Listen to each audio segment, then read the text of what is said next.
নমস্কার। আজকে যে বিষয়টা নিয়ে এখানে আমি ভিডিওটা করব সেটা হচ্ছে করের বোঝায় মানুষরা, সাধারণ মানুষ কিভাবে হয়রানি হচ্ছে।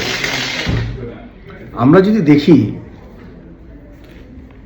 যে কিছুদিন আগে যে ভারতবর্ষের বাজেট হয়েছে, সে বাজেটের বক্তৃতার পরিপ্রেক্ষিতে আমাদের সেনাপতি অভিষেক বন্দ্যোপাধ্যায় তিনি কিছু কোশ্চেন আনসার পর্বেতে পার্লামেন্টে কিছু কোশ্চেন করেছেন আমাদের মাননীয় অর্থমন্ত্রীকে।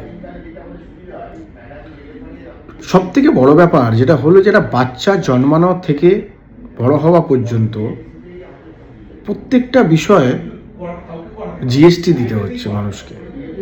তাই চিন্তা করুন, একটা বাচ্চা জন্মালো, সে জন্মানোর পর থেকে সে নার্সিংহোমের বিল থেকে নিয়ে আরম্ভ করে, আপনার ওষুধ থেকে আরম্ভ করে, কৌটোর দুধ থেকে আরম্ভ করে ডাইপার পর্যন্ত তাকে জিএসটি দিতে হচ্ছে। সে শিশুটি যখন বড় হয়, সে যখন পড়াশোনা করে, তখন তার স্কুল ফিজ, স্কুলের বই খাতা, পেন, পেন্সিল, রাবার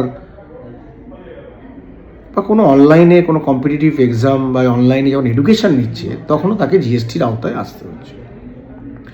আচ্ছা বলুন তো, এই জিএসটির আওতায় তারা কেন পড়বে? মনে করুন আপনি কোথাও কাজ করেন, আপনি কোথা থেকে একটা মাসিক মাইনে পাচ্ছেন। যখন আপনি মাইনে পাচ্ছেন, তখন কিন্তু আপনার মাইনে থেকে জিএসটি কেটেই আপনাকে মাইনেটা দেওয়া হচ্ছে বা করটা কেটে নেওয়া হচ্ছে। তারপরেও যখন আপনি দোকানে যাচ্ছেন, বাজারে যাচ্ছেন, নিত্য প্রয়োজনীয় জিনিস কিনছেন, তখন কিন্তু আপনাকে প্রত্যেকটা জিনিসে আপনাকে জিএসটি দিতে হচ্ছে। সকালবেলা ওঠা থেকে, মানে ব্রাশ করছেন, মাজন মাজছেন থেকে রাত্রে ঘুমানোর আগে পর্যন্ত যে গুড নাইটটা জ্বালাচ্ছেন, প্রত্যেকটা জিনিসে কিন্তু আপনাকে জিএসটি বা কর দিতে হচ্ছে। এইটাই তো আমাদের কাছে প্রশ্ন। এরকমভাবে জুমলাবাজি করে যে বিজেপি সরকার মানুষের ওপর যে করের বোঝা চাপাচ্ছে, তারই তো প্রশ্ন আমাদের অভিষেক বন্দ্যোপাধ্যায় করেছেন পার্লামেন্টে। মানে সাধারণ মানুষ, মধ্যবিত্ত মানুষ, নিম্নবিত্ত মানুষ, খেটে খাওয়া মানুষের ওপর প্রত্যেক দিন নিত্য প্রয়োজনীয় জিনিসের ওপর যে জিএসটির বোঝা চাপানো হচ্ছে, সেটা কেন?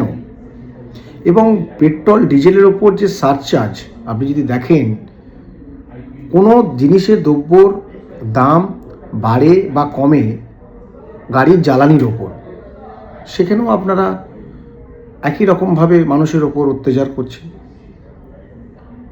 আপামর বাঙালিকে বলছি, আপামর বাংলার মানুষকে বলছি, এই দিল্লির সরকার, জুমলাবাজের সরকার, বড়লোকের সরকার, এই বড়লোকের সরকার বা জমিদারি সরকারকে বদলাতে হবে। তাই এই বদলাবেন কি করে? এখানে বদলাতে গেলে মমতা বন্দ্যোপাধ্যায়ের হাতকে শক্ত করতে হবে, অভিষেক বন্দ্যোপাধ্যায়ের হাতকে শক্ত করতে হবে। এদের হাত যত শক্ত হবে, দিল্লিতে তত জোরে এরা আওয়াজ তুলবে। বাংলার মানুষ এখনও সজাগ হন, চোখ খুলে তাকান, আরও ভালোভাবে জানুন। বিজেপি সরকার আসার পর গরিব মানুষ আরও গরিব হয়ে যাচ্ছে, বড়লোকরা আরও বেশি বড় করে বড়লোক হয়ে যাচ্ছে। এদের বিরুদ্ধে আমাদেরকে আওয়াজ তুলতে হবে, এদের বিরুদ্ধে আমাদেরকে দাঁড়াতে হবে। জয় হিন্দ, জয় বাংলা।